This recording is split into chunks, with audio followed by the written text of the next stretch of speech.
nas proximidades da área, tenta levantar para Pelé, escorregou na hora para no peito, domina, drible espetacular,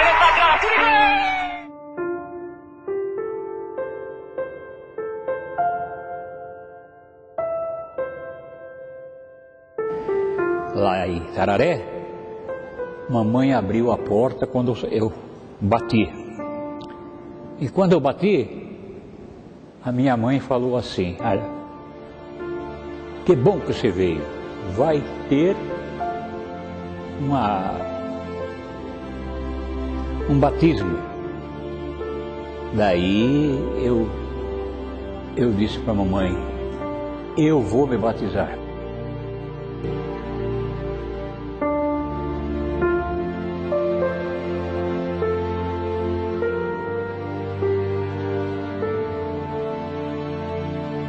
Mas eu morava no interior, eu cheguei de novo, eu não sabia daquela igreja. Aí a minha mulher falou: hoje eu vou te apresentar na igreja, eu vou levar na igreja, te apresentar na igreja. E o Baqueira sentiu-se, e quando eu fui falar com ele olhou a Bíblia e disse: ele está lendo bastante a Bíblia, mas era a Bíblia do meu pai. Ele lê bastante, pode batizar ele à vontade. Eu não quis falar nada, mas eu fui para o batismo. Eu fumava, estava no mundo, perdido longe, e Deus fazendo de mim uma coisa que agora eu falo, coisa maravilhosa que estava Deus fazendo para mim, é me tirando do pecado, me tirando de tudo a maldade e me colocando uma responsabilidade de estar aqui em São Paulo, junto com alguns crentes da nossa igreja.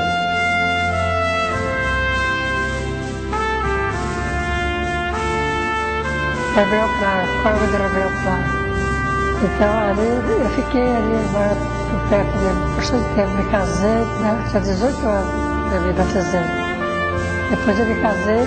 Fiquei morando lá, papai veio para São Paulo. Quando papai veio para São Paulo, ficou 5 anos aqui, né? Aí eu queria vir, ele ia lá perto dessa igreja, Aí ele ia vir. No dia que eu vim para cá, para São Paulo, no sábado seguinte, ele falou assim: hoje o irmão passa aqui, você vai conhecer a igreja. Aí quando o irmão já chegou, meu pai falou: minha filha quer conhecer a igreja, depois eu vou te apresentar na igreja.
Fui batizado por ele, saí, no trem eu fui querer fumar, eu peguei o maço de cigarro, joguei fora, nunca mais fumei, e a saúde veio muito maior para mim. E eu então comecei, aqui em São Paulo trabalhava, e comecei a estar aqui. Mas a Igreja Celestial do Baqueira tinha alguns elementos aqui em São Paulo, como o Tiago, e a família dele era muito grande, tinha bastante crianças.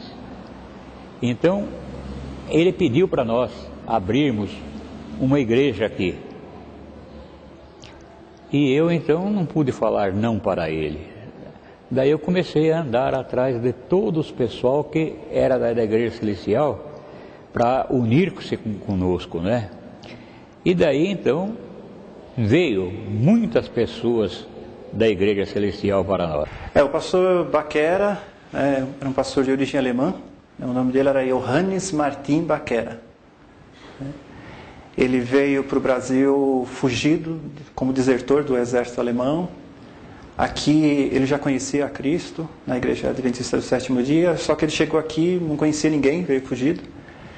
E alguns anos depois ele encontrou o pastor da Igreja de Curitiba, José Gugelmin, que era de origem alemã também.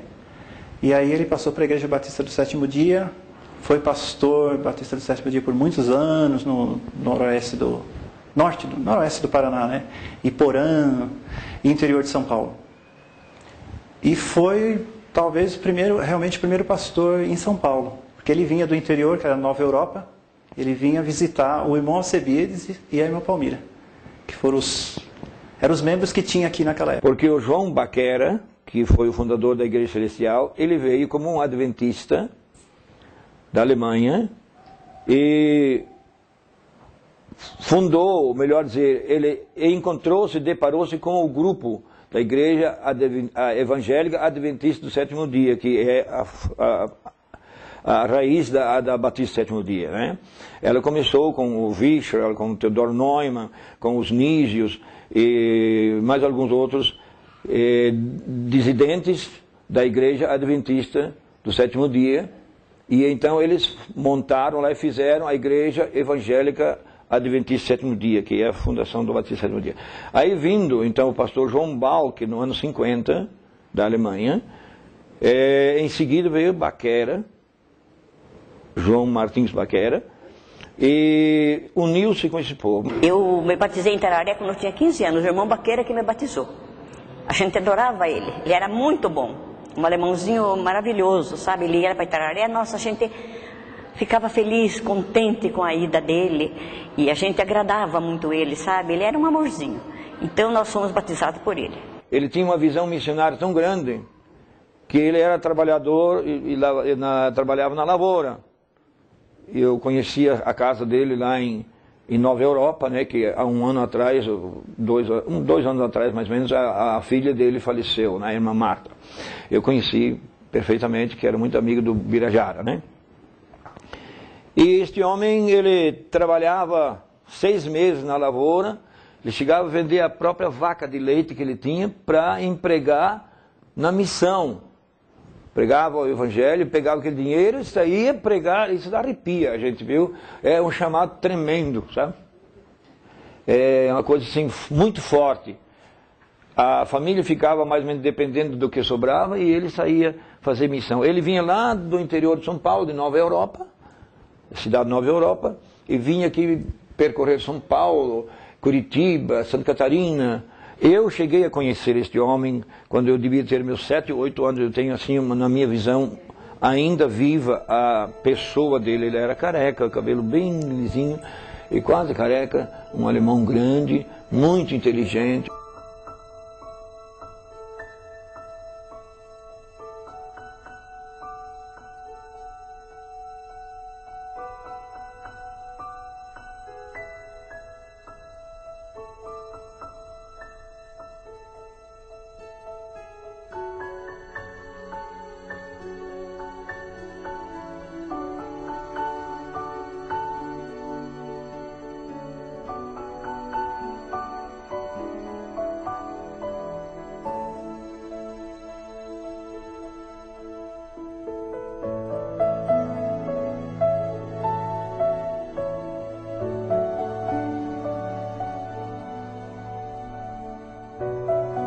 Ele foi o primeiro que veio para São Paulo e foi encontrar o irmão Tiago na Praça da Sé.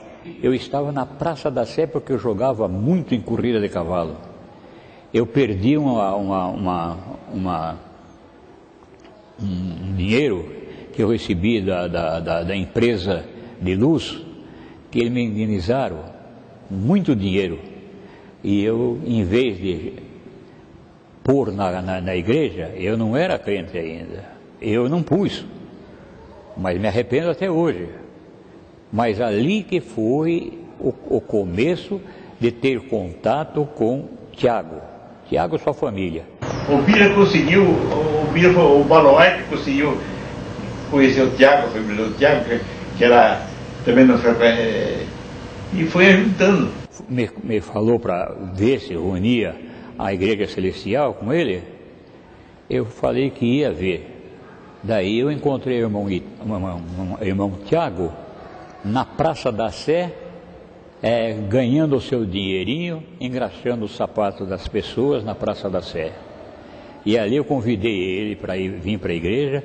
Ele veio com todas as crianças. Foi um esforço grandioso para nós e bem movimentado. O irmão Tiago foi evangelizado pelo pastor Baquera.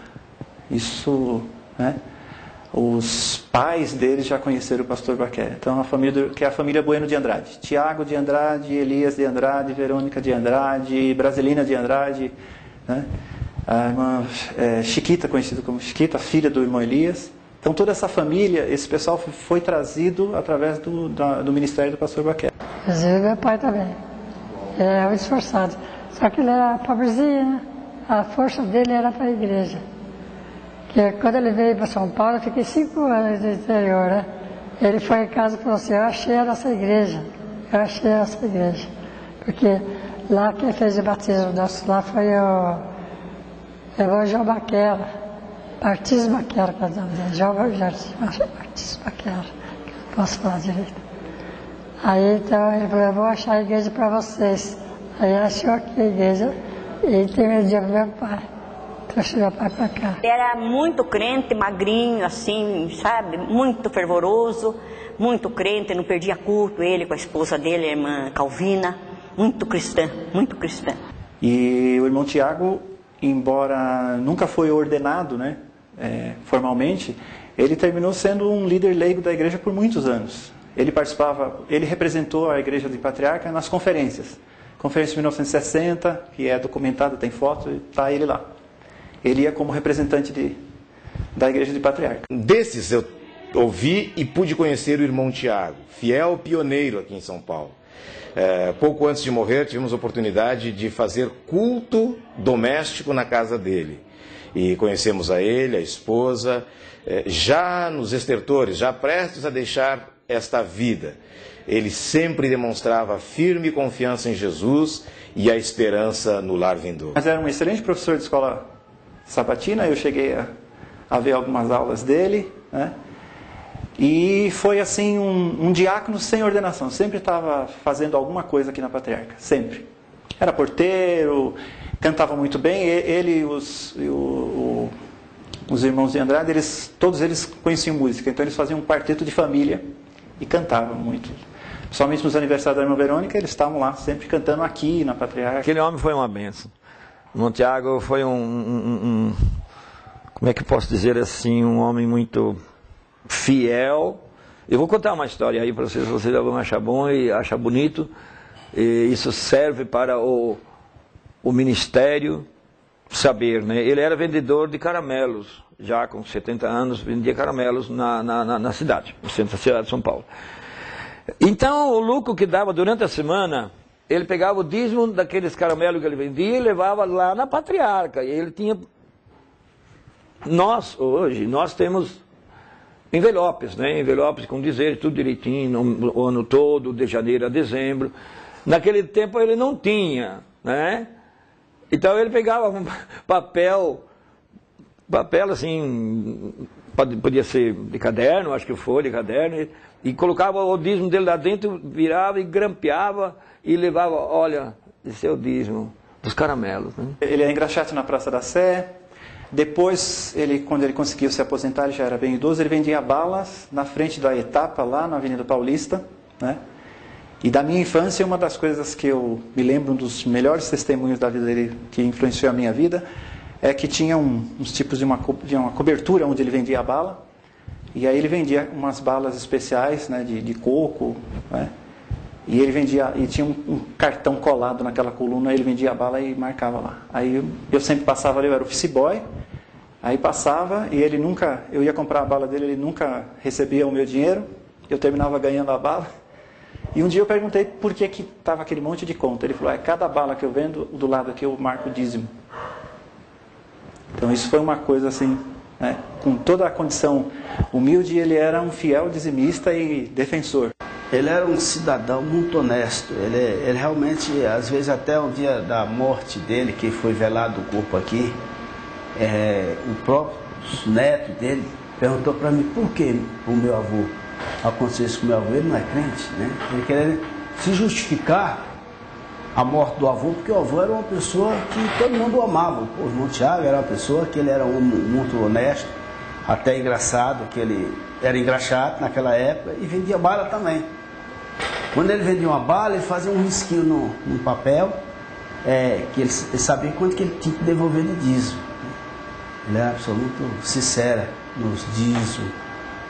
Ele era muito assim, gostava muito de rebanhar os netos para trazer a igreja. Ele trazia aquele mundo de neto da igreja. Ele vinha sozinho, mas dizia, trazia os netos, para depois, na volta, ele pagava doce para os netos. Era uma pessoa dedicada.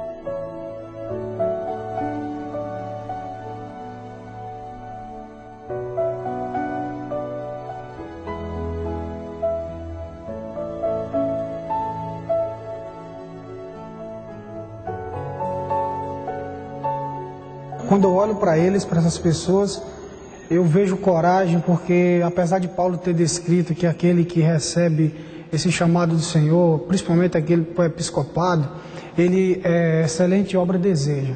Então, quando eu contemplo, mesmo que eles não tenham vocação para a pregação da palavra, mas quando eu olho para essas pessoas que foram patriarcas, matriarcas da igreja, eu vejo muita coragem. Muita coragem, porque na realidade, nem que não queira, eles levam essa questão, essa frase de levar a igreja nas costas. Esses irmãos, eles marcaram a vida da gente pelo testemunho deles, a perseverança, o serviço que eles faziam na igreja. Converso com meus amigos, ministros, em nossas conversas de encontros pastorais, que a igreja, ela cresce por pessoas que nós não enxergamos. Sempre tenho olhado quando prego no púlpito, quando estou meditando em casa, como a irmã Marta e outras pessoas que nunca vão à frente, que às vezes nem cumprimentados são. Naquele cantinho, no último banco, naquela esquina, canto de parede, eles em silêncio ali, eles oram, Deus atende a oração deles, e eu considero o meu ministério abençoado, apesar de muitas lutas. Eu devo a pessoas que nem aparecem na igreja, mas Deus atende a oração deles. Mesmo ela é muito quieta, né? Ela só fala se você perguntar, né? Mas ela tem um testemunho, né, muito importante, né? Pelo menos na minha vida, da perseverança. E uma das coisas que poucas pessoas sabem da irmã Marta é a vida de oração dela, né? Ela não diz para ninguém, nunca foi de dizer ou divulgar, eu estou orando, mas ela sempre esteve orando por todo mundo da igreja, sempre. Sempre esteve orando, sempre estava orando, né? E ela traz, assim, como pessoa, o testemunho do pai e da mãe dela, né? Porque quando eu vejo a irmã Marta, eu lembro exatamente do irmão Tiago e da irmã Calvina, né? A mesma constância, a mesma perseverança e a mesma simplicidade. Mas muitas vezes, muitas pessoas foram tentar dissuadir ela de mudar para uma igreja mais perto, por causa da idade, ou para uma outra igreja, né? E ela sempre deu testemunho, não, a minha fé é uma fé batista do sétimo dia, né? Isso é com muita simplicidade, com muita humildade, mas com muita firmeza. Porque a Marta é fiel. Olha, outro dia ela ficou 3 meses doente, sem vir para a igreja. Ela veio doentinha ainda assim. A primeira coisa que ela foi na Maria Ângela para levar o dízimo.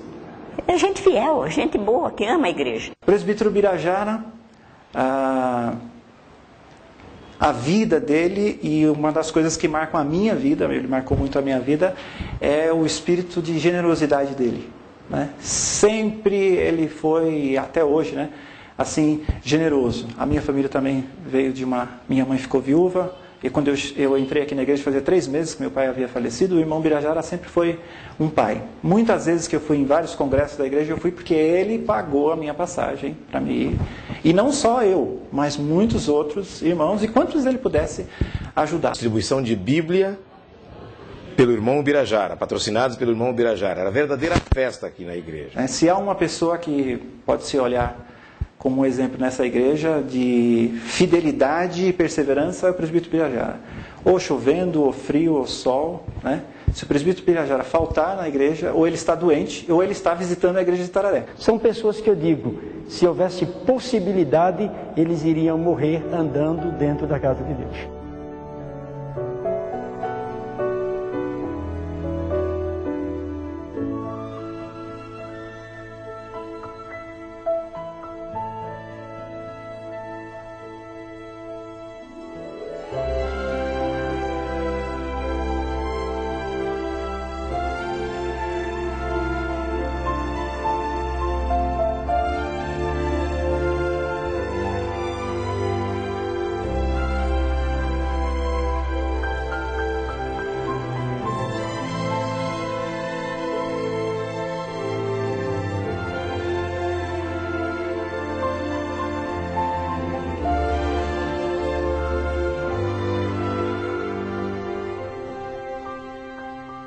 A maravilha da vida do irmão Alcibiades e da esposa dele era a irmã Maria, que era a irmã dele. Aquela era uma cristã. Então ela que estava sempre com eles, dando aquela força, sabe? Porque a irmã Palmira era muito amiga da irmã dele, da irmã Maria. A irmã Maria era uma cristã, batista do sétimo dia. E ela dava muita força para a irmã Palmira. A irmã Palmira se pegava muito na força dela, porque ela não era crente, a irmã Palmira. Depois, mais tarde, que ela se converteu, né? O irmão Alcibiades Straub foi o diácono mais antigo da Igreja Batista do Sétimo Dia de São Paulo. Ali ele tinha garagem. Ele nos cediu a garagem para nós fazermos uma igreja ali.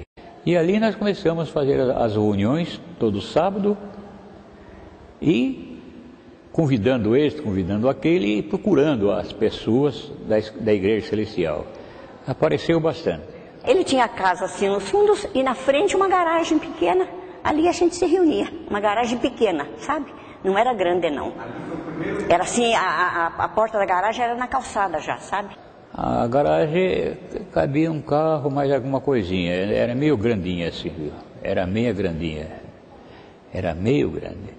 Lá na casa do irmão Alcibiades, na garagem dele, que começou a igreja. As primeiras reuniões.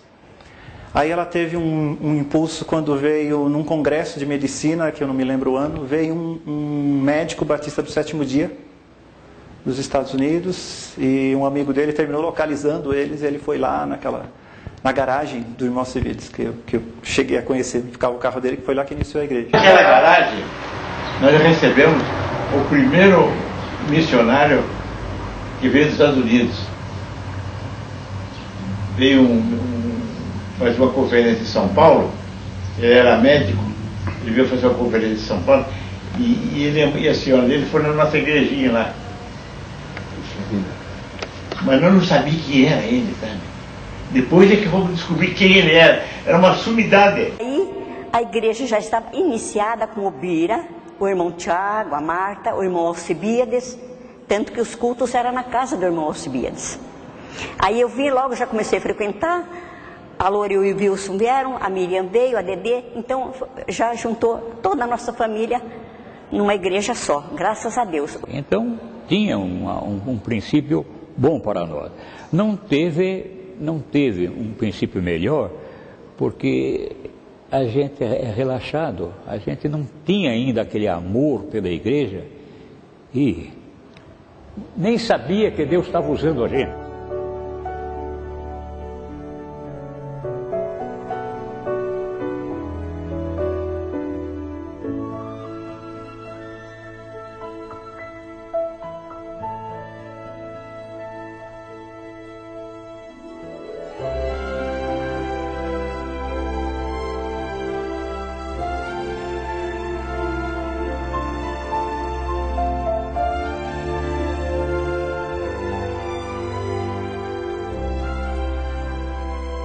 Que lá já estava apertadinho, a Marta com as crianças, o irmão Tiago, a irmã, todas aquelas, né, a família do irmão Tiago. Aí nós viemos aqui num salão que tinha aqui nessa avenida que passa ali. Para que o Fábio foi ajudando mais os irmãos, aí eles mudaram para cá, por causa que lá que acharam outro salão maior, né? E aqui tinha mais gente do que lá tinha pouquinha gente, aqui tinha mais. Depois da quarta parada, nós viemos aí, Paraguaçu. Nós viemos porque o irmão Alcibiades foi alugar para um senhor que depois nós ficamos sabendo que era contrabando que ele punha lá, na garagem. Quer dizer, então tivemos que ficar. Era degradável aí, aqui, viu? Era degradável mesmo. Era um bar chamado Gaúcho. A gente ficava triste de ver aquilo, mas eles tamparam-se aquela letra, né, Gaúcho. E ali que nós fizemos, ali era um salão grande. O português lá dizia, mas vocês vão sair daqui. Não quero que saia, porque o ambiente aí ficou diferente. Porque dá muito bêbado aqui na padaria dele. Porque era a padaria, o bar. Depois nós entramos ali, mudou o esquema.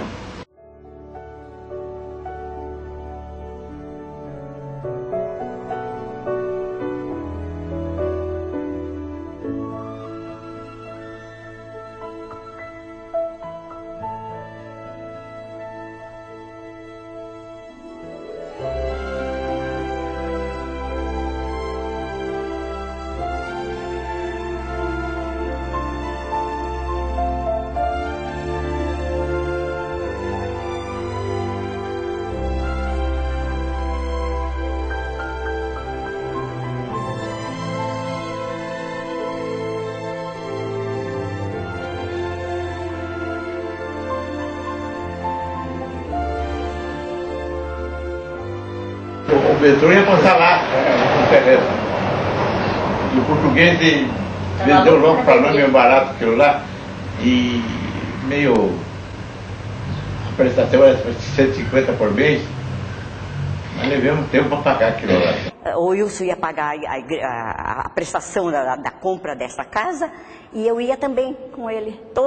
Todo mês nós passávamos por lá no sábado para pagar as prestações da compra dessa casa. Esta igreja aqui tinha só um pedaço só. Aqui não tinha nada, era uma casa velha ali, sabe? Tinha um portãozinho, esse portão também a gente entrava aí. Aí fazíamos culto ali e depois foi melhorando, foram reformando até ficar como está hoje. Tinha uma casa aqui, uma parte só, quase como uma sala só, uma sala. Tinha uma sala só. Esta sala se tornou na nossa igreja. Daí já estava o Wilson, estava outras pessoas junto, ela ficou para nós. Mas depois que foi aumentando um pouco mais, o Wilson propôs para nós aumentar aí. Então nós aumentamos. Porque tinha um poço aqui, onde nós tomamos a refeição aqui, nesse quartinho aqui, tinha um poço, parece que 8, 10 caminhão de terra para tapar o poço aí, para não haver um desmanche de tudo. E depois então aumentamos, né, até mais ou menos aqui, estava grande. Quando nós aumentamos, que veio a igreja celestial, nós chegamos a ter 100 membros aqui, 100 membros. E depois veio, posso falar também, que um grande sucesso que nós tivemos aqui, sucesso de evolução mesmo na igreja aqui, foi quando começamos a fazer a passeata e entregar Bíblias para as crianças. Então, nós aqui em São Paulo fazia muito o trabalho com as crianças. Cantava os hinos de crianças, como até agora é bonitinho, é tudo, é bem bíblico. E podemos então dizer, se nós voltarmos a trazer Bíblias para os vizinhos que não têm, nós damos para eles, avisamos que dia tal, vai ter uma festinha de criança e nós vamos dar uma Bíblia para eles. Enchi aqui, e é capaz que encha também agora, porque faz falta isto, viu? Porque as crianças na igreja faz falta.